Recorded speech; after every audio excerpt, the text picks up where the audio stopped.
Fray Sebastián de Jesús Sillero.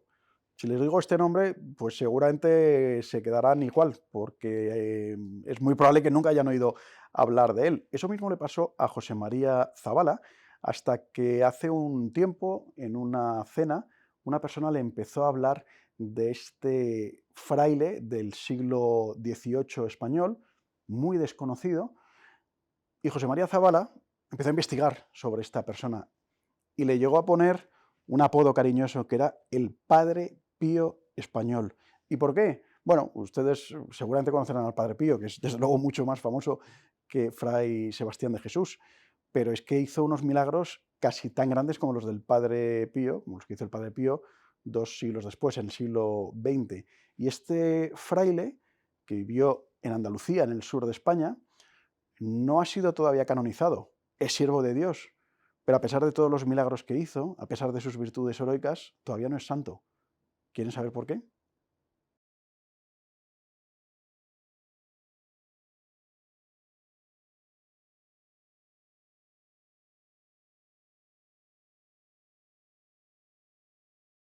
El Padre Pío español, Fray Sebastián de Jesús Sillero, es un santo, aunque no haya sido canonizado.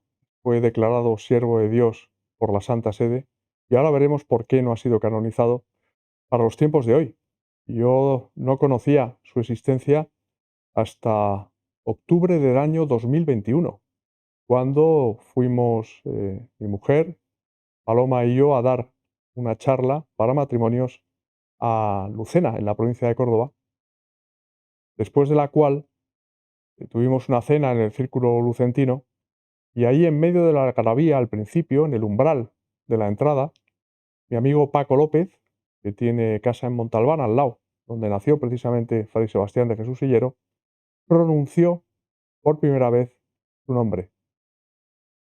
Y es algo verdaderamente curioso, ¿no? Cómo fui capaz de retener en el disco duro de mi cerebro ese nombre en medio de la algarabía, del ruido ensordecedor y sobre todo cuando a lo largo de tantas charlas como he dado sobre el Padre Pío por España, siempre había alguna persona que me decía: José María, tienes que escribir un libro sobre fulanito de tal, y me entraba por un oído y me salía por el otro. Y sin embargo, como digo, aquella noche de octubre, en Lucena, retuve el nombre de Fray Sebastián. Paco no se iba a quedar a cenar, marchaba en aquel momento con su mujer Inma a Montalbán, donde tiene una casa, pero por efecto de la providencia se quedó a cenar y tuvimos oportunidad de compartir mesas, estuvimos el uno al lado del otro, y ahí es donde yo aproveché para inquirir, para recabar más datos sobre Fray Sebastián de Jesús Sillero. Paco, ¿quién era? ¿Quién fue Fray Sebastián? Y empezó a contarme historias increíbles, de tal modo que aquella noche yo soñé con Fray Sebastián de Jesús Sillero y surgió la idea de hacer un libro sobre su vida que fuese un instrumento para los tiempos de hoy. Es verdaderamente increíble, pero cierto cómo actúa la providencia. En aquel momento yo no sabía nada de este fraile, pero pocos días después él me condujo de la mano hasta el descubrimiento sensacional de su proceso de canonización, que se encontraba en paradero desconocido desde la invasión napoleónica en 1810, cuando las tropas de Napoleón Bonaparte prendieron fuego al convento de Fray Sebastián en Sevilla y desapareció el proceso de canonización. Se produjo el secuestro también del Papa en Roma a manos de Napoleón y quedó en stand-by ese proceso de canonización de quien ya había sido declarado siervo de Dios por la Santa Sede. Claro, estas cosas no suceden por casualidad. Yo pude descubrir, ¿no? Y pude desmenuzar la positio, el proceso de canonización de Fray Sebastián, donde me encontré con centenares de testimonios de cómo vivió, por supuesto, en grado heroico todas y cada una de las virtudes, empezando por la humildad y siguiendo por la caridad, y donde había numerosos testigos que bajo juramento daban fe de cómo habían sido testigos de episodios de bilocación, de la posibilidad de estar en dos sitios distintos al mismo tiempo, del don de profecía y en su caso, a diferencia del Padre Pío, con quien me he permitido la licencia de compararle, así se titula el libro, El Padre Pío español, él multiplicaba también los alimentos. No era raro el día donde aparecían en la cocina del convento, bueno, pues eh, tinajas de aceite que nunca se terminaban, por más que se extraía aceite de ellas, o ollas con lentejas y otro tipo de comida que tampoco se terminaban. Era verdaderamente prodigioso, ¿no? Lo que este hombre, o mejor dicho, lo que Dios hacía a través de Fray Sebastián de Jesús Higuero. Hay una carta manuscrita del rey Carlos III al arzobispo de Sevilla, al cardenal Solís, donde le explica por qué decidió él impulsar su proceso de canonización, convencido de que Fray Sebastián de Jesús era un verdadero santo.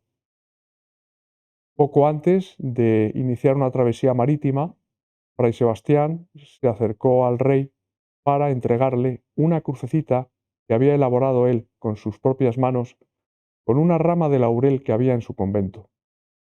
Y le dijo: Majestad, cuando usted esté a bordo del barco se va a desatar una tempestad. Es la misma escena del Evangelio, cuando Jesús calma la tempestad en medio del pánico de los apóstoles. Cuando eso suceda, Majestad, le dijo Fray Sebastián de Jesús, invoque el nombre de Cristo con este crucifijo que yo le doy ahora mismo. Y el rey obedeció y salvó la vida gracias a eso. La tempestad se calmó y salvó la suya y la de todos los que estaban en aquel momento a bordo del barco. Y no solo eso, en esa carta manuscrita el rey explica al arzobispo de Sevilla cómo, gracias también a la intercesión de Fray Sebastián, su propia hija, la infanta María Luisa, que estaba ya desahuciada por los médicos, pudo sobrevivir afectada por la viruela como estaba, no así su hermano el infante Gabriel, que murió como consecuencia de ella. Y hay más cosas, muchísimas, inagotables. En el libro, desde luego, se da cuenta de todas y cada una de ellas. Pero contaré otra más.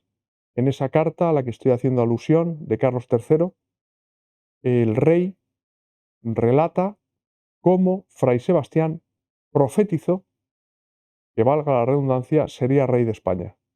Y eso que Carlos III no lo tenía fácil, porque era el tercer varón en la línea sucesoria, por detrás de sus hermanastros Luis I y Fernando VI. Es una vida la suya que está dando ya mucho que hablar, siglos después, que está parafraseando esa frase célebre del Padre Pío: haré más ruido muerto que vivo. Fray Sebastián se está erigiendo así, por los testimonios que estoy recibiendo ya de muchos lectores, en un gran intercesor para una sociedad que ha renegado de Cristo. Hay personas que ya han dado un vuelco a sus vidas después de leer este instrumento de Fray Sebastián de Jesús y que están encomendándose a su intercesión a través de su oración para la devoción privada. Dios quiera que este libro de Fray Sebastián sirva también para impulsar el proceso de canonización que, por las razones que he explicado anteriormente, ha estado paralizado durante más de 2 siglos.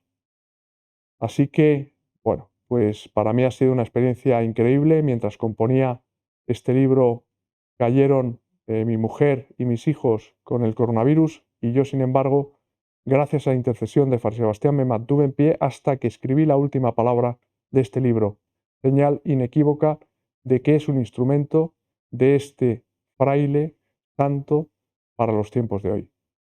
Pues ya ven, muchas veces la guerra, las invasiones, en este caso de Napoleón, etcétera, pues llevaron al traste por ahora la canonización de Fray Sebastián.